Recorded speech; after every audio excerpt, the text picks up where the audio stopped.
Waalaikumsalam warahmatullahi wabarakatuh. Terima kasih Ibu Jumiati Agus, sangat luar biasa dari program ASI kita. Nah, sekaligus mohon maaf yang sependek pengetahuan saya, insya Allah untuk KMI sebetulnya sudah menjalin dengan Indonesia, jadi ada aktualisasinya dari di bawah komando Bapak Bondan Setiawan bahwa untuk acara zakat kurban itu insya Allah juga arahnya ke Indonesia. Mungkin sebagai informasi yang ini, tapi sangat luar biasa. Nanti sudah saya sampaikan, tapi inginnya gitu, KMI mungkin mampu mendirikan sekolah di Indonesia, karena yang dibutuhkan masyarakat kita adalah modelnya sekolah Jepang itu kayak apa gitu. ya, insya Allah nanti akan langsung dibawa pimpinan Bapak Arman nanti bisa di luar forum ini, gitu kan? Nah, sangat begitu luar biasa sehingga karena tidak ditujukan langsung, saya urut dari belakangnya. Ya, jadi insya Allah dari Bapak kita, Bapak Ahmad Husni Tamrin untuk menjawab dari komentar-komentar dan harapan merupakan pertanyaan juga dari Ibu Jumiati Agus. Terima kasih. Silakan. Kio cabang Jakarta ya. Kio cabang Jakarta ya. Saya sekali Kio udah membuka kantor di Jakarta walaupun saya ada kompori gitu. Baik, ya terima kasih Bu Jumiati atas komentarnya. Jadi memang apakah pertanyaan dasarnya adalah apakah memang pendidikan di Jepang itu bagus gitu ya? Kalau saya lihat, dan apakah memang perlu kita ekspor ke Indonesia? Kalau saya di Jepang kita ngomongnya ekspor gitu, dan bukan orang Indonesia mengimpor dari Jepang, karena kita di Jepang kita mengekspor ke Indonesia. Ya, mungkin bisa ditambahkan oleh bapak-bapak di sini yang anaknya sekolah di Jepang, karena anak saya kebetulan sekolahnya di Jepang tapi masih Indonesia juga karena di sini. Dalam beberapa hal memang pendidikan Jepang baik ya, tetapi kita juga melihat bahwa ada apa ya, psike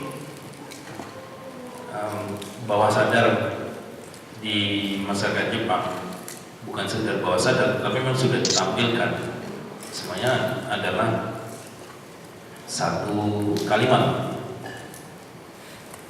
jangan merepotkan orang. Hitoni mewaku kakenayun. Itu saya pikir ini adalah sesuatu yang disampaikan berulang-ulang kepada orang Jepang dari kecil sampai besar sehingga itu muncul dan itu diulang-ulang terus dalam pendidikan di Jepang. Mungkin ini juga yang menjawab pertanyaan kenapa di Makassar cuma nonton bola langsung berantem gitu. Sementara di Jepang nggak begitu. Jadi mungkin kita harus imbangi lah. Di Indonesia juga mungkin sedikit kita perlu sampaikan prinsip seperti ini, karena saya pikir ini suatu hal yang sangat mendasar di Jepang. Kedua itu adalah manifatus. Kedua adalah kita lihat kegagalan pendidikan Jepang. Saya tidak bicara dengan konsep Kyokumama seperti tadi, tetapi contoh yang paling praktis yang kita tahu di Jepang adalah pendidikan bahasa Inggris. Saya punya mahasiswa kemarin komplain ke saya bilang, nanti Sotsurong harus ada HPO-nya bahasa Inggris, slide-nya atau ngomongnya bahasa Inggris. Oh gitu ya, saya paling nggak suka bahasa Inggris. Kenapa? Karena rupanya seminggu 6 jam, 8 jam pelajaran bahasa Inggris dicekoki dengan kosakata. Harus hafal kosakata dari kata A sampai Z, tapi nggak tahu artinya, nggak tahu konteksnya, pokoknya hafal artinya, sehingga dia tidak suka. Itu satu contoh. Tetapi secara statistik kita bisa lihat nilai TOEFL yang IBT Integrated Base yang untuk Indonesia skor rata-rata 80, itu mean score ya. Malaysia 89, Singapura 100. Ya wajar lah Singapura pakai bahasa Inggris. Jepang, ada yang bisa tebak? 69. Pada skor maksimum 120. Ya, bisa kita lihat. Jadi kita ambil yang baik dari Jepang, kita juga lihat yang jelek dari Jepang itu apa. Sehingga kalau kita mengekspor, kita pilah-pilah yang mana. Tentu memang agama harus kita kedepankan di sini, karena sekali lagi kita harus melihat ini adalah investasi untuk akhirat. Saya pikir begitu. Jadi kalau jika kita mengekspor ke Indonesia, hal seperti yang kita lihat. Terima kasih. Assalamualaikum warahmatullahi wabarakatuh.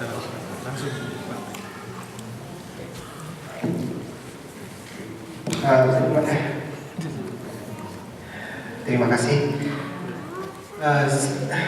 Kalau saya salah satu pendiri Acita, Di rumah aja. Selesai di rumah. tapi kita tidak boleh mengambilkan.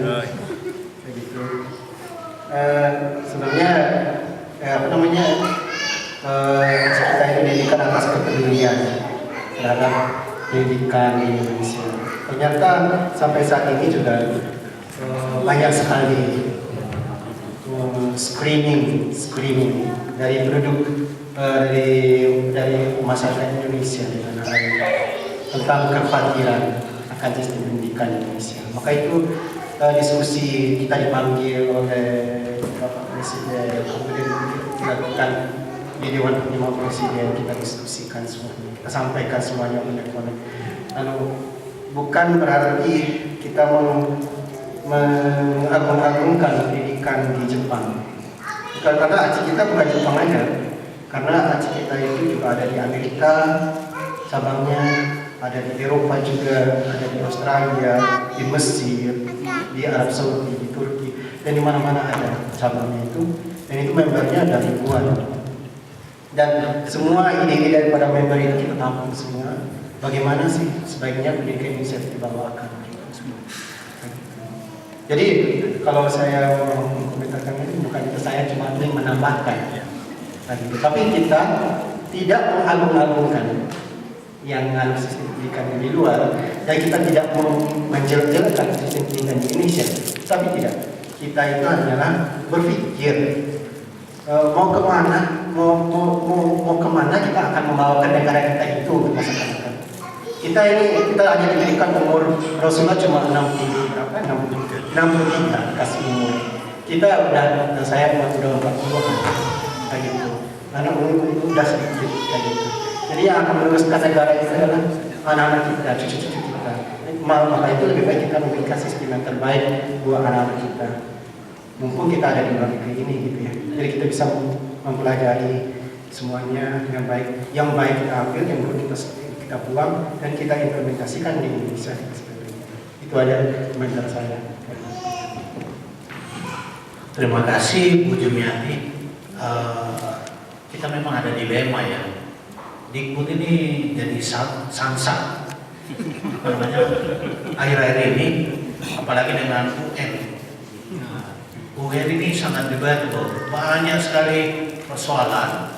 Kalau kita lihat acara Mata Najwa, kalau nggak salah 4 minggu lalu dengan Pak Nuh. Pak Nuh ini Menteri Pendidikan dan Kebudayaan kita, saling ngotot-ngototan. Ada satu juga pengamat pendidikan, Darman Tias namanya ya.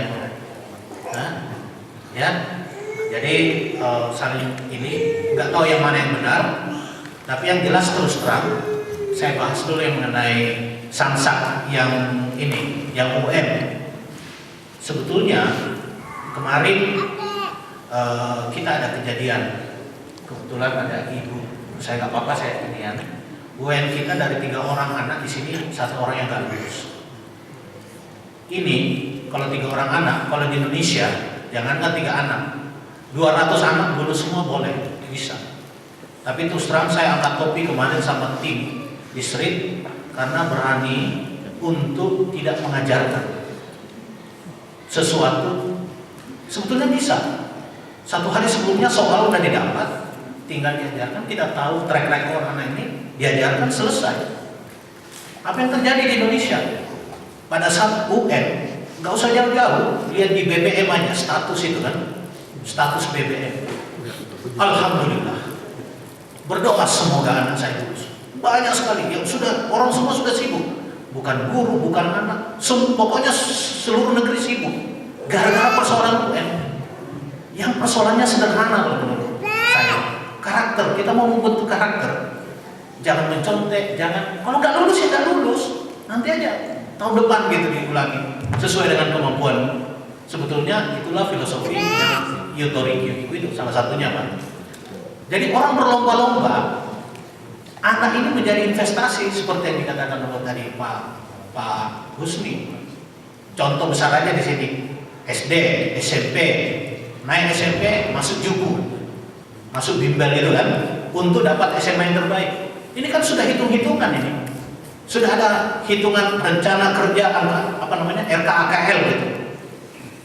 Ada budget investasi naik SMA yang terbaik untuk dapat todai. Karena diyakini kalau dia todai, dia dapat perusahaan yang terbaik gitu kan. Selalu kan gitu ininya, loncatan-loncatan berpikirnya. Nah, kita terus terang dengan UN sebetulnya yang mau dibentuk itu adalah karakter building, pembentukan karakter. Jadi saya juga terus terang tidak terlalu setuju kalau disamsat. Kalaupun ada mekanismenya yang berbeda, itu mungkin nanti dipikirkan lagi, Bu. Seperti misalnya begini, kan nggak mungkin. Kemarin ada di koran, ada 5 SD di Papua itu nggak lulus ini UN. Ya wajar lah. Sama ininya, sama soalnya dengan sekolah apa namanya SMA 70 di Bulungan itu dengan guru yang berkualitas luar biasa disamain sama di Papua, kan nggak fair. Kalau itu yang diperbaiki bisa lah. Itu kalau ibu datang ke Papua, kalau di kota Jayapura, saya kebetulan asesor Badan Akreditasi Nasional PT. Kalau kita datang itu, nggak usah yang kita mau melihat SMA. Begitu kita datang, udah kayak umbul-umbul. Begitu dapat cek, tunggu aja surat ancaman. Kan gitu ya. Jadi ada karakter yang hilang gitu. Nah, sebetulnya itu yang kita bisa ambil. Terus terang saya apresiasi dengan Ibu Jun, tapi terus terang ada salah satu kekurangan kita agak kurang menarasikan sesuatu dalam bentuk buku. Kalau itu kita bisa jadikan lesson learned. Ibu tadi keliling kemana-mana mengusulkan ke One Team Press. Saya mau tanya ibu punya nggak ada satu buku yang bisa saya bawa ke Dikbud? Konkret, lesson learned from Japan. Seperti yang dikatakan tadi, salah satunya misalnya temanya dikatakan Pak Husni, si anak-anak sini nggak mau mengganggu orang lain. Apa sih filosofinya? Kenapa dia nggak mau mengganggu? Ditulis dalam 700 kata, word. 700 kata dikumpul-kumpulin itu jadi satu buku. Saya hanya teringat sekali, saya ada 2 acara favorit saya di Indonesia. Yang satu Oprah, yang kedua Kick Andy, yang lainnya hilang. Ada satu lagi Mata Hati di Kompas TV. Kick Andy ini kan sangat menginspiring gitu. Dia bukan ini loh, tidak ada perbedaan sekat-sekat itu ya. Tapi kalau kita nonton itu kok kita kayak terpukul, tapi tidak marah gitu. Nggak marah. Jadi kalau misalnya itu si apa namanya adik-adik kita ada buku-buku, ada apa namanya, ada yang bisa dinarasikan atau bisa ditampilkan ke Kick Andy yang inspiring itu, saya bisa jadi jembatan. Karena terus terang salah satu program dari Dikbud kita di atasnya pendidikan dan kebudayaan itu ada di 15 perwakilan seluruh dunia. Kita ada acara kerjasama sama Kick Andy. Kemarin itu si Pak Ananto udah muncul untuk beasiswa itu kan, untuk anak-anak tidak mampu disekolahkan ke negara-negara 15 negara ini. Tapi kan harus ada asbabun nuzulnya, harus ada justifikasi yang sangat kuat, ada rasionalisasi yang sangat kuat. Kita terus terang penyampaian kita lebih banyak ke apa ya, bukan visual, ngomong, oral. Tapi begitu ke buku, kalau bisa ada buku, insya Allah. Kenapa? Kita ada 10 buku. tentang bagaimana kita itu apa yang itu udah kita lakukan sejak dulu. Kita udah menerbitkan buku, kita tampung ide-ide dari semuanya. Kayak gitu kita terbitkan dalam bentuk buku. Dan malah buku-buku itu kita sebarkan dengan free tanpa ada bayaran ke seluruh Indonesia. Dan itu buku itu udah kita sampaikan ke Dewan Pertimbangan Presiden ya. Mendiknas juga. Ya bagus kalau misalnya ada 10 terus terang, karena saya nggak tahu itu. Saya nggak tahu karena iya, artinya kan berarti kita ada masalah dengan apa namanya distribusi gitu ya. Boleh, karena kita kayak banyak di Indonesia sekarang di universitas yang jadi profesor yang dia menulis sendiri, dia menerbitkan sendiri, dan dia baca sendiri. Dan itu kan kejadiannya. Tapi begitu dicari di Google Scholar atau di mana, lewat, hilang namanya. Artinya dia nggak tersebar. Jadi saya kira itu Bu, nanti kita sama-sama bicarakan. Saya kira kita bisa berdiskusi banyak tentang itu. Jangan pandang saya sebagai orangnya Likud, enggak. Karena saya juga dari universitas yang mantan melempar-lempar polisi juga pernah, jadi ya, kita diskusi lah kayak gitu. Tapi saya jangan dijadikan samsak juga, Bu. Terima kasih. Assalamualaikum warahmatullahi wabarakatuh. Waalaikumsalam warahmatullahi wabarakatuh. Sangat luar biasa. Ini baru satu sepertiga ya, dari tadi saya termin 1 baru sepertiganya, ya kan, dari sepertiga. Nah, insya Allah akan lebih lengkap lagi. Mungkin sebelum saya lemparkan pada penanya yang kedua, dari ibu-ibu lagi jatahnya harus 2 ya. Berat ya. Jangan harus, Pak. Ini memaksakan. Jadi harus, karena tadi disebutkan ibu, jadi kan ibunya ini belum mencuat karena sembari menunggu. Tapi saya yakin Pak, itu sebetulnya masih dipendam, nanti dulu gitu kan, dalam hati nanti dulu, bentar lagi habisin gitu kan, habisin ya. Untuk itu silakan dihabisin yang di depan dulu. Nah, karena sudah mau habis, saya berikan kepada penanya yang kedua. Silakan.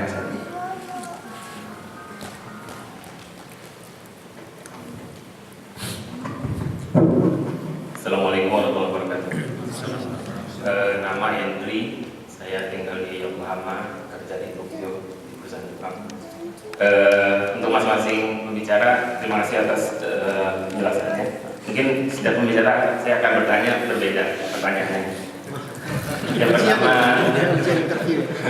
pertama untuk Pak Iqbal ya, sebagai atas pendidikan. Saya ingin bertanya tentang pendidikan di Indonesia, Pak.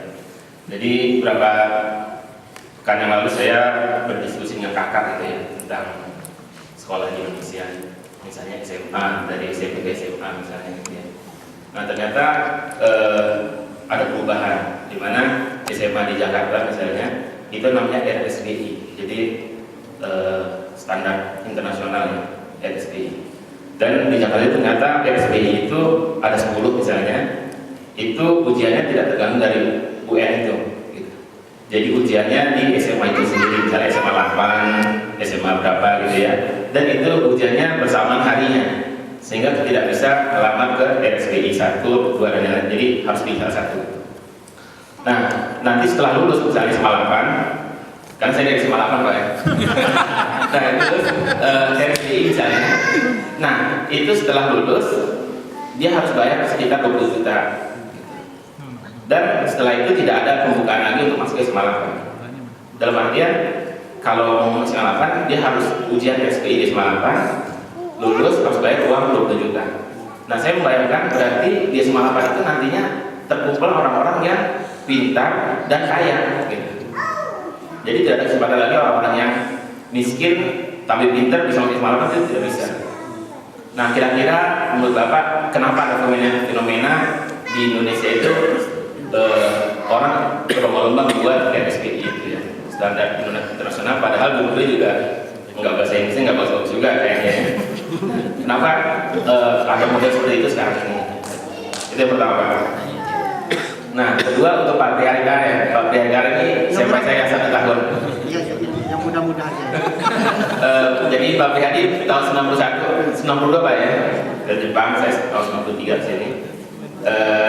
Nah, kayaknya problem di Jepang ini, sampai saya juga yang banyak yang pulang ke Indonesia karena faktor sekolah anak gitu. Jadi pada khawatir anaknya kalau di Jepang terus dan lain-lain itu khawatir keislamannya terganggu atau gimana.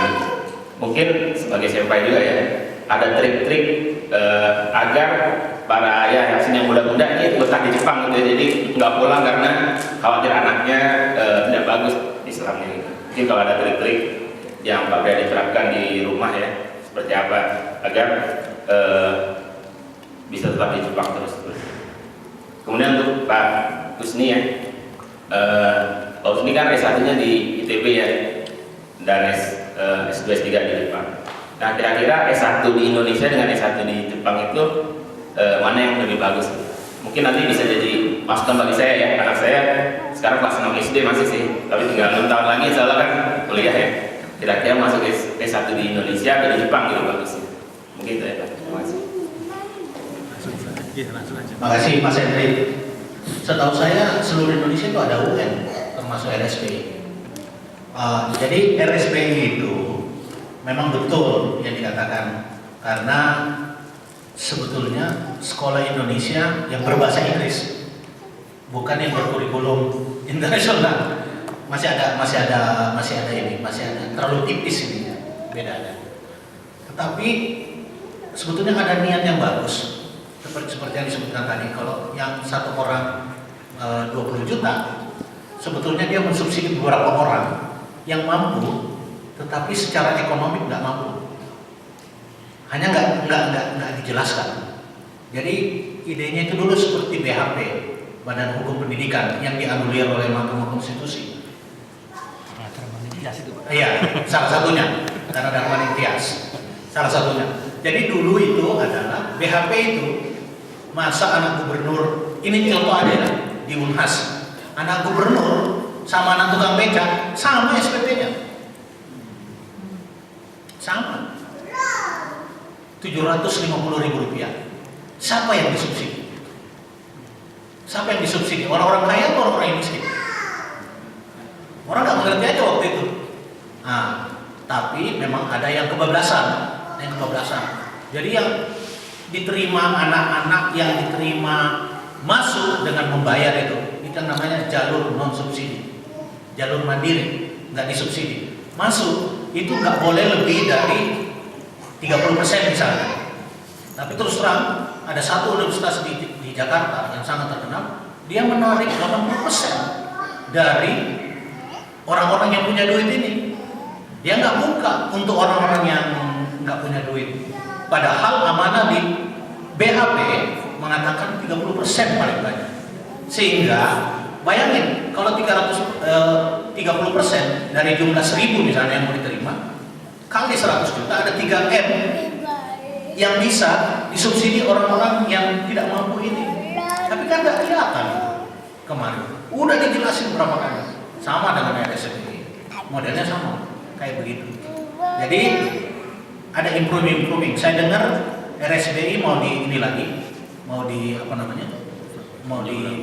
dikaji ulang. Tapi saya nggak tahu bagaimana ininya.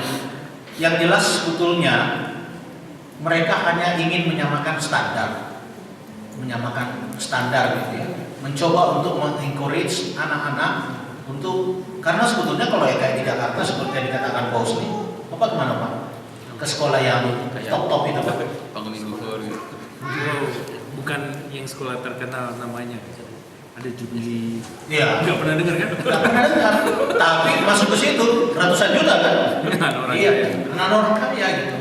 Jadi sebetulnya kalau prinsip subsidi silang itu diberlakukan, dan terus terang bukan karena ada Pak Arman di sini, UGM itu termasuk yang berhasil.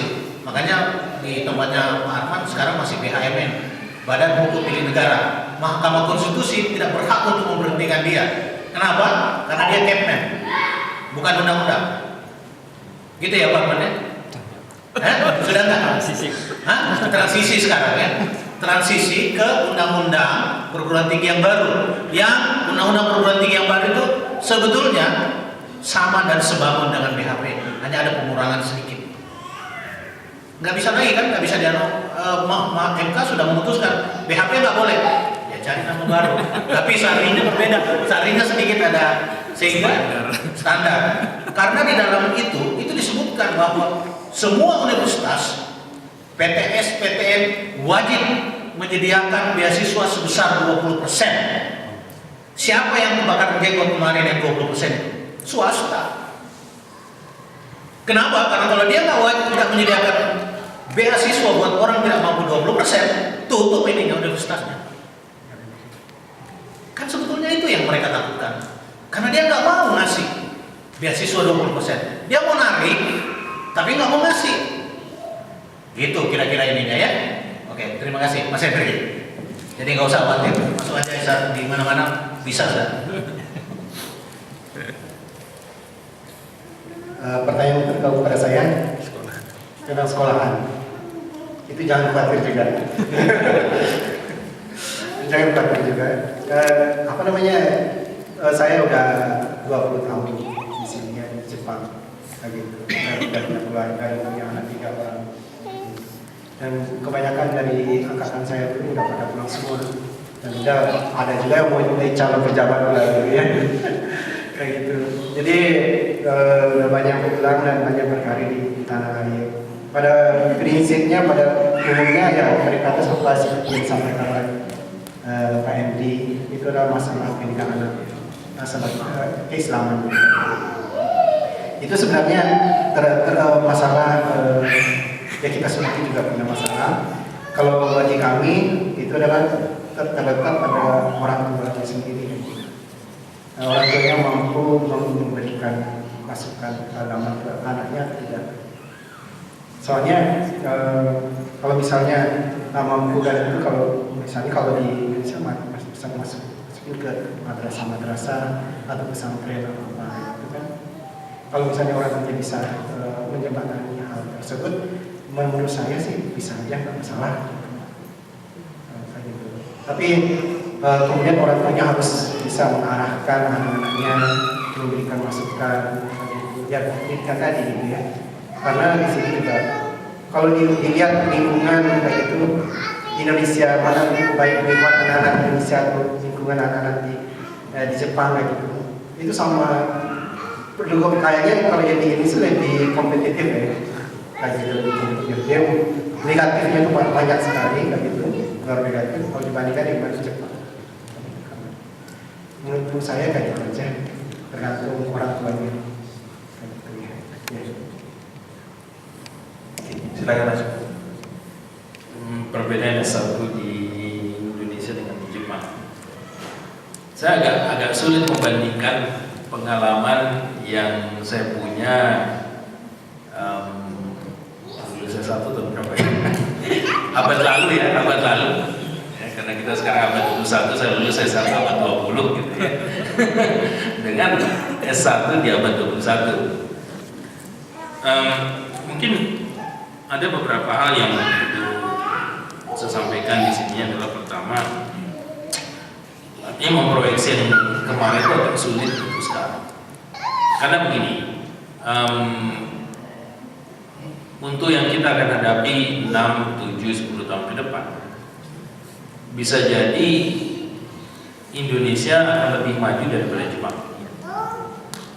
Itu yang harus kita ingat. Dan bisa jadi bahwa Cina akan lebih maju daripada Jepang. Sehingga kita jangan berpikir bahwa oke, mungkin kita sekolahkan S1 anak di Jepang, mungkin di Indonesia, tapi harus juga melihat di tempat-tempat lain. tentu juga kita harus melihat satu hal lagi, yaitu bagaimana dengan biayanya juga. Apakah memang yang di Indonesia SPP saya dengan SPP Pak Iqbal tentu beda gitu, SPP saya dengan keponakan yang baru masuk ITB tahun lalu juga beda gitu ya. Apakah memang ini yang wajar atau enggak? Karena di Amerika kita lihat SPP naik 20% setahun kan, itu luar biasa. Kita di Jepang nggak mengalami gitu. SPP saya dengan mahasiswa saya sekarang sama. Itu satu hal. Masalah apakah kembali lagi ke lebih baik? Kita harus lihat juga faktor yang terjadi di dunia ini. Seperti saya sebut tadi, apa bisa jadi nanti Jepang, Indonesia lebih maju dari Jepang, Cina lebih maju dari Jepang. Karena begini, kalau kita ikuti apa yang diramalkan oleh Bank Dunia, mungkin juga kita bisa membaca berita beberapa hari lalu yang bahwa Indonesia 28 tahun lagi akan 2 atau 3 kali lebih besar daripada Australia, ya. 28 tahun lagi, berdasarkan ramalan World Bank, dari 3 miliar middle class, 2 miliar itu orang Cina. Jadi apakah kita ingin mempersiapkan anak-anak kita untuk bersaing dengan Jepang atau bersaing dengan orang Cina? Itu aja pertanyaannya. Jadi mungkin kita harus memandang lagi ke Jepang ke depan bahwa 20-30 tahun lagi persaingan anak-anak kita tuh bukan barangkali bukan dengan Jepang, barangkali kemungkinan besar dengan Cina ya. Karena itu aja yang perlu kita ingat sih. Jadi tergantung, apalagi yang masih anak-anaknya masih kecil ya, belum sekolah, itu lebih real lagi persaingannya. Gitu. Sampai itu aja memang tidak menjawab karena saya hanya memberikan ilustrasi itu seperti apa. Jadi yang lalu itu tidak bisa dipakai. Saya pikir gitu sih. Ya makasih. Assalamualaikum warahmatullahi wabarakatuh.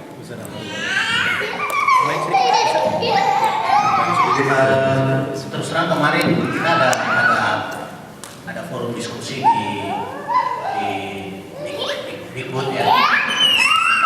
Terus terang selama ini kurikulum kita memang tidak akan menjawab seperti yang dikatakan oleh Pak Usni tadi. Tidak bisa melihat ke depan. Tapi mungkin ke depannya kita lagi kaji suatu kurikulum yang intinya mengikuti apa yang dikatakan oleh Darwin. Darwin mengatakan bukan organisme yang paling kuat yang akan survive, tapi organisme yang adaptif dengan lingkungan dia di mana berada. Jadi itu aja ini ya. Sekarang kayak kemarin kita ada masalah dengan SRIP di sini ya. Tidak ada jurusan IPS, yang ada jurusan IPA. Jadi anak-anak yang jago IPS nggak harus IPA dan di IPA nggak lulus gitu. Ini kan tidak adaptif ya terhadap apa namanya. Sedangkan kita harus menuju ke kurikulum yang ditetapkan di Jakarta. Bagaimana mungkin kurikulum yang di Jakarta sama dengan yang di Tokyo, sama dengan di Kairo, sama yang di Denmark? Semestinya kan harus adaptif. Walaupun ada beberapa tempat-tempat tertentu yang harus apa namanya, kurikulum itu harus sama seluruh dunia Indonesia. Tambah. Terima kasih. Ya, jadi sudah dipaparkan oleh pembicara kita yang semuanya insya Allah sangat luar biasa. Kata kuncinya masih ada harapan untuk Indonesia. 28 lagi ramalan Bank Dunia insya Allah akan terkabul. Ada streaming kan? Iya, ada sedikit. Saya ulang lagi untuk sahabat-sahabatku semuanya. 28 tahun ke depan Indonesia pasti jaya. Nah, sangat luar biasa. Paling lambat. Iya. Artinya lebih cepat bisa juga. Iya, lebih cepat sesuai dengan saya tidak promosi lebih cepat lebih baik gitu kan. Atau teruskan gitu kan ya. Ya itu sangat luar biasa. Nah, sisi lain yang saya minimal resumkan tadi bahwa desain mau sekolah di Indonesia maupun di sini kembali lagi kami serahkan kepada orang tuanya masing-masing. Bagaimana menelaah dari budaya-budaya ini. Nah berikutnya termin yang kedua. Nah insya Allah dari Al-Ustaz Jamaluddin langsung aja. Insya Allah. Baik, bismillahirrahmanirrahim. Itu lebih bagus Pak. Pahamin itu Pak.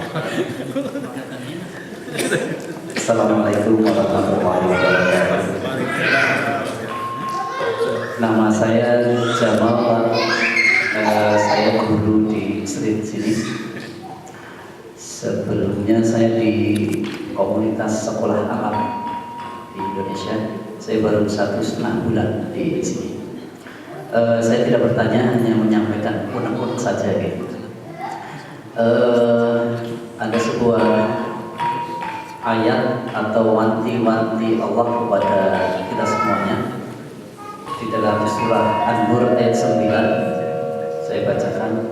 A'udzubillahi minasyaitonirrajim.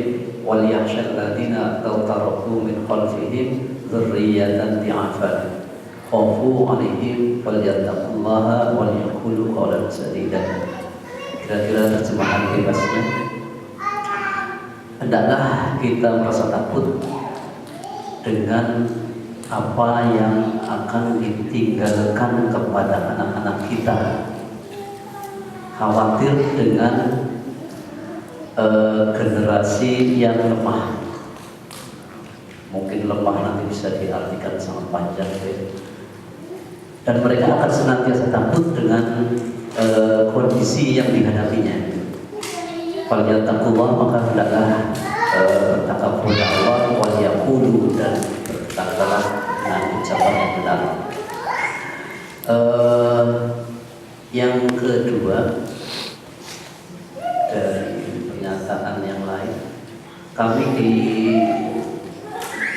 komunitas sekolah itu terinspirasi dari ayat tersebut, dan yang kedua adalah terinspirasi dari sebuah buku dari Jepang juga Bapak, judulnya Toto Chan, gadis di bawah jendela kalau tidak salah ya. Itu sekian tahun yang lalu yang kami baca terus kemudian menjadi sekolah kami, kira-kira seperti itu. Buku itu berkisah tentang seorang gadis yang dikeluarkan oleh sekolah di Jepang waktu itu karena pola ininya itu berbeda, pola belajarnya berbeda gitu. Akhirnya kemudian sama sekolahnya itu dikeluarkan dan kemudian masuk di sekolah yang unik begitu. Bangunannya pun dengan gerbong kereta dipisahkan di situ. Terus kemudian ternyata sekolah itu bisa mengeksplor semua keinginan dari anak-anak gitu ya. Kebutuhan atau cara belajar mereka itu semuanya difasilitasi di sekolah tersebut, dan ini luar biasa. Nah, kami mencoba bersama teman-teman di sana di Indonesia,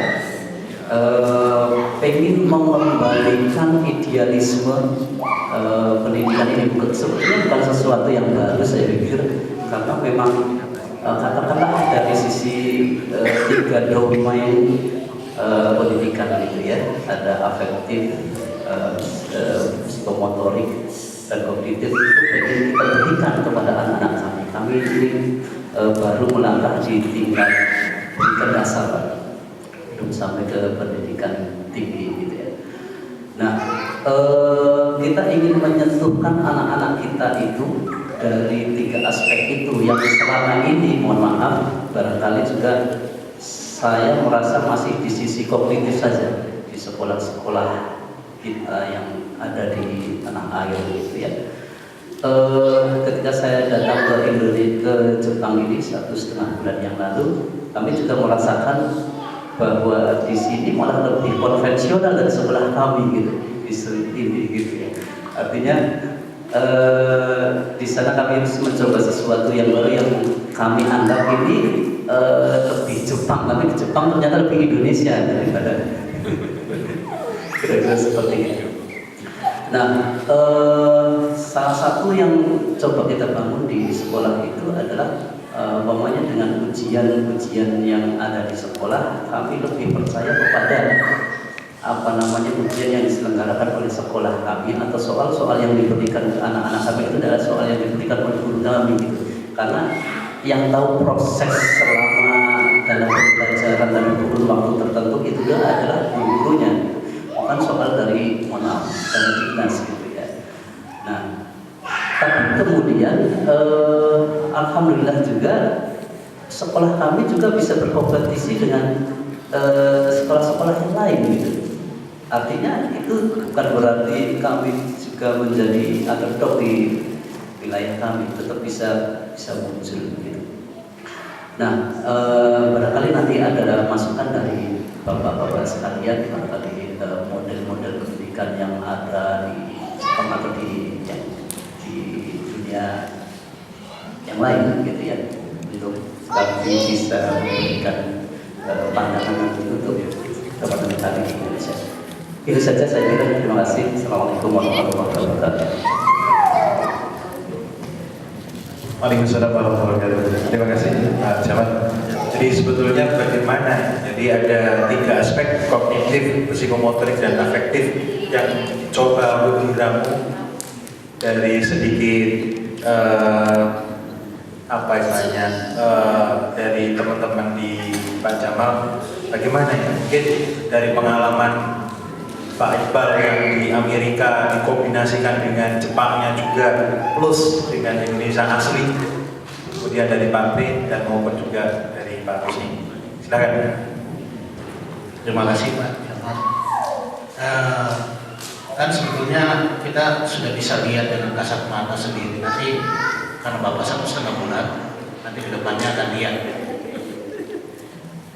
Kan terus terang intinya hanya satu Pak, yang diucapkan sama dengan yang dilakukan. Di sini Bapak tadi sudah mengatakan kognitif, afektif, psikomotor ya, yang terakhir ya, yang membuat dia bergerak. Kalau kita itu nggak ada hubungannya, setiap hari diucapkan terus-menerus kebersihan ada sebagian dari kebersihan, ada sebagian dari di sekolah itu Pak. Kognitif itu kan. Tapi begitu buktinya di lapangan kan tidak. Dilarang menyeberang pada saat semua diajari, tetapi di satu sisi tidak diimplementasikan, tidak ada contoh. Oh ya Pak, buang sampah kan persoalan kecil. Sepatu disimpan di bawah ya. Kalau lihat aja masa di depan, semua udah menghadap ke depan dia punya kaki. Dengan harapan kalau dia pulang nanti dia langsung pakai langsung ke sini. Kita kan tidak. Yang satu warna pink ada satu di situ. Jadi ada sesuatu yang kognitif sampai kognitif aja. Saya lakukan ini harus seperti yang Bapak tadi harus. Tapi kita menjadi pada saat bukti nyata di lapangan kan tidak begitu Pak. Jadi sederhana sekali begitunya. Disederhanakan bahasanya bahwa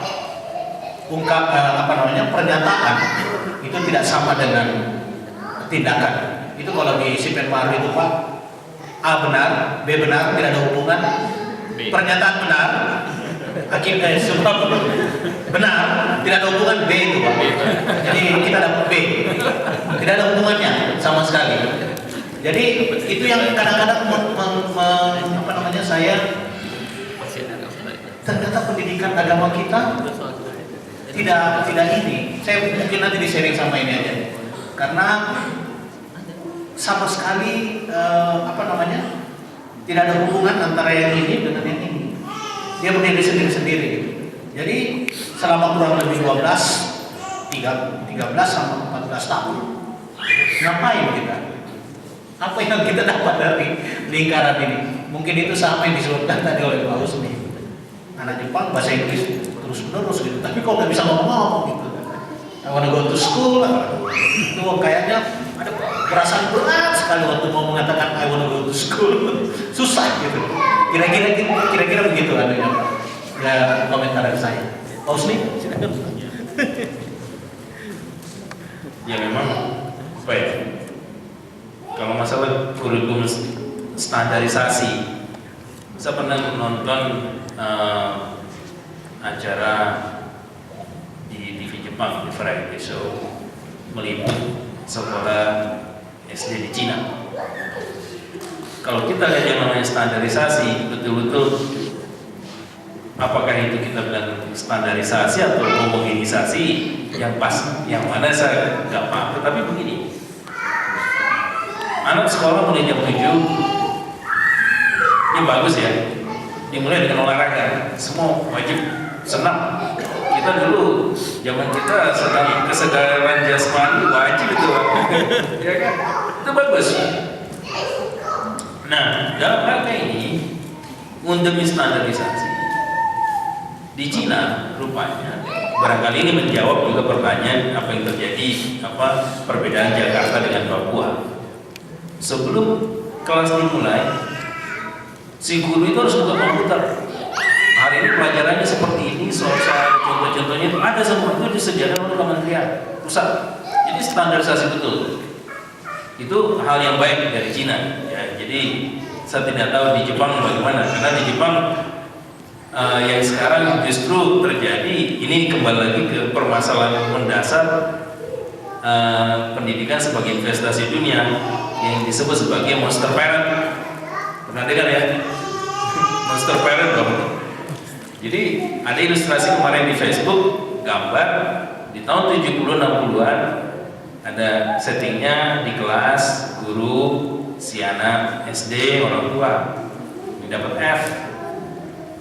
Di depan guru, anak dimarahi. Kenapa kok bisa dapat F? Ngapain aja kau?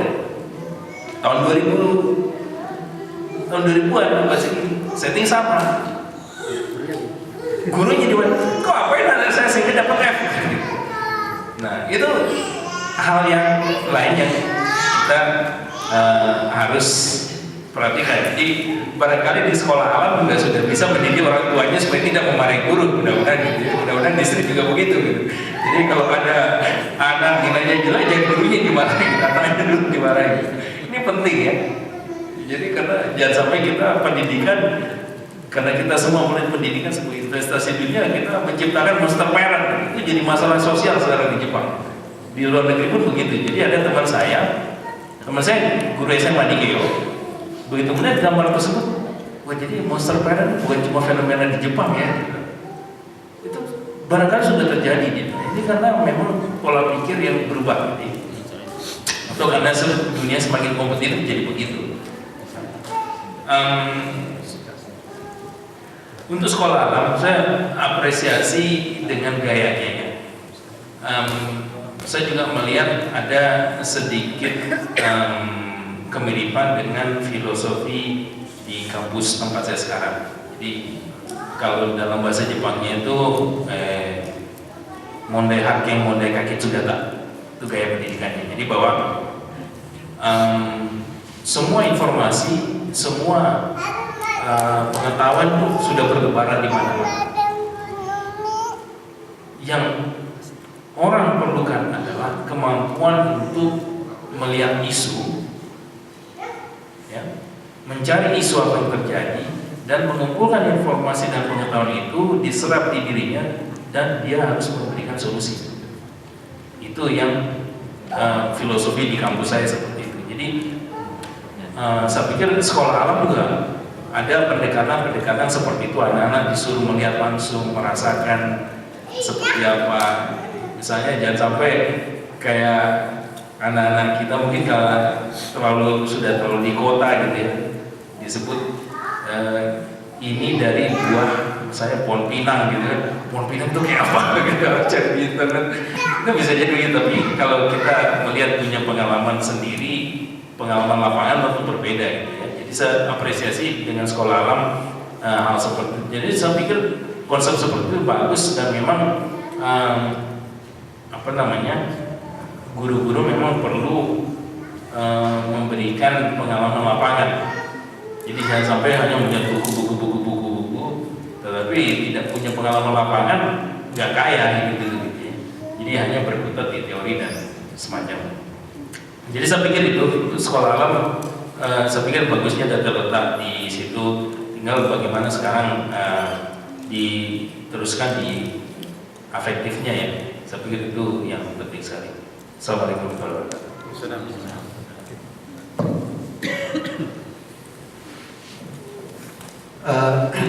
Kalau menyinggung tentang sekolah alam itu, saya juga sangat impresif ya dengan sekolah alam. Karena pendidikan seperti apa yang disebutkan tadi, kalau kita mencari di lingkungan gitu. Anak-anak itu kita kalau dulu itu pendidikan itu, kalau pisang cara makan pisang suruh duduk, mereka kasih pisang, gurunya megang pisang juga, cara buka pisangnya kayak gini, kayak gitu, kemudian makannya kayak gini, kayak gitu, diajarin kayak gitu. Kalau di sekolah alam kayak gitu, anak itu disuruh mencari apa yang pisang kayak gitu. Kemudian dari sana bagaimana pendapat kamu tentang pisang, kayak gitu diajarkan. Jadi di situ pendidikan itu unlimited ya. Jadi pendidikan itu tidak hanya digariskan dalam kurikulum saja. Di luar kurikulum pun akan masuk dalam sistem itu. Maka itu tadi sebelum ternyata anak-anak di sekolah alam itu juga kompetitif dengan sekolah-sekolah yang lain gitu. Walaupun mereka itu diajarkan dengan metode. Ternyata manusia itu diajarkan itu kalau diajarkan untuk menerima saja itu kayaknya nggak cukup. Jadi manusia itu diajar cara mengajar manusia itu juga disuruh juga berpikir. Jadi di Jepang juga di tempat saya kayak gitu, itu tiap tahun nanti sekarang saya 70 itu nanti bulan 8 bulan 8 itu anak-anak SD itu datang ke tempat saya kayak gitu. Itu mereka karena saya departemennya itu adalah civil engineering, teknik sipil tentang pengolahan limbah kayak gitu, masalah itu anak-anak SD yang berminat dengan kalau kita habis yang besar itu kemana sih perginya kayak gitu, itu dikumpulkan mereka. Kemudian kok bisa ya bikin bayar dan jerami itu bisa mobil bisa jalan ya, itu bikin bayar itu kita ajarkan. Tapi cara pengajarannya itu berbeda. Kalau kita tidak menggunakan namanya hukumnya, kita tidak mengadakan semacam lecture. Kita tidak mengadakan semacam lecture. Antara di situ ada namanya kakaknya itu kita tunjuk anak-anak tingkat 1. Nah, tingkat 1 itu kita didik dulu sebelumnya, karena anak tingkat 1 itu yang masih muda-muda ya kayak gitu. Jadi mereka kenapa dipilih tingkat 1 karena mereka itu baru lulus SMA kayak gitu. Jadi kita pilih anak tingkat 1. Kemudian kita ajarkan caranya kayak gini. Nanti kalau ngajarin adik-adik itu kayak gini. Nah, bagaimana cara mengajarkan? Kita di suatu ruangan, kita kasih aja alat-alat yang ada. Coba kamu berpikir dengan apa yang ada. Kemudian nanti ada yang mencoba kayak gini. Kalau di rumah kayak ini, loh kok timbul etanol sih kayak gitu ya. Kayak gitu misalnya. Saya kenapa ya? Tanya anak SD. Karena anak SD lebih pertanyaannya lebih hebat daripada mahasiswa ya. Karena mereka lugu kayak gitu. Malah kita yang orang yang udah profesional kadang nggak kebayang dengan pertanyaan mereka. ternyata manusia itu ya karena dididik dengan tadi itu secara bebas non kurikulum ya Pak wajib yang ditambahkan dengan tas al-wali itu ternyata manusia itu bisa berkembang lebih besar. Maka itu mungkin sekolah alam itu bagus. Saya tambahkan sedikit ya. Kebetulan kemarin saya dapat tugas khusus untuk mengkaji international school yang ada di Tokyo dari Pak Dubes Wakapuri. Ada beberapa sekolah yang saya amati, India, Korea, China, sama Tokyo International School. Hampir sebagian besar, semuanya seperti yang dikatakan oleh Pak Usni. Itu kalau bahasa Bugisnya itu inquiry based learning. Jadi pembelajaran berbasis penggeledahan, pengkajian. Jadi pembelajaran kenapa warna putih? Seperti itu digeledah. Di apa namanya? Bukan lagi bukan student based learning, apalagi teacher based learning, tapi inquiry. Jadi pengkajian. Hampir sebagian ini mengkaji gitu. Kenapa begini? Kenapa begini? Sehingga saya nggak tahu apakah nanti akan ada muncul tulisan kenapa seperti itu. Karena kan banyak sekali sudah ini learning ini waduh banyak sekali. Karena memang kita sudah mau apa namanya mau pindah di Universitas di Indonesia saja sudah pindah dari teaching ke learning, dari apa namanya belajar pembelajarannya pengajaran menjadi pembelajaran. Saya kira itu aja. Terima kasih. Alhamdulillah detik demi detik waktunya sudah bergulir hingga mendekati jam 3. Ya. Pembelajaran lagi.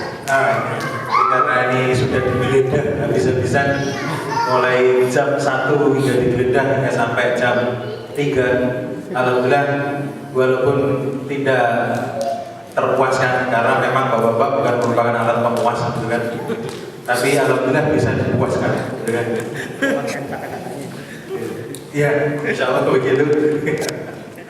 Mudah-mudahan. Nah, tapi yang tidak lupa tadi supaya dapat nilai A, insya Allah pernyataan betul, kemudian sebabnya betul dan harus ada hubungannya. Ya, itu insya Allah A. Nah, insya Allah audien ini adalah A semuanya karena berhubungan dari yang mula hingga sampai yang terakhir. Sehingga saya selaku moderator, jika ada kurang lebihnya mohon dimaafkan. Seandainya ada baiknya, mari kita implementasikan. Jazakumullah. Dan juga yang terakhir pada panelis kita hari ini sangat amat luar biasa, ya kan? Mas Bondan, saya sudah disuruh ucapan terima kasih saja. Nanti tertulisnya di email, tertulisnya di email. Dan yang paling terakhir, saya dapat amanah untuk menyampaikan ucapan terima kasih dari Bapak Nur Hidayat sekeluarga atas hubungan baiknya selama ini, dan mohon maaf sempat berpamitan secara keseluruhan kepada jamaah KMI itu. Dan terakhir, billahi taufiq wal hidayah, wassalamualaikum warahmatullahi wabarakatuh.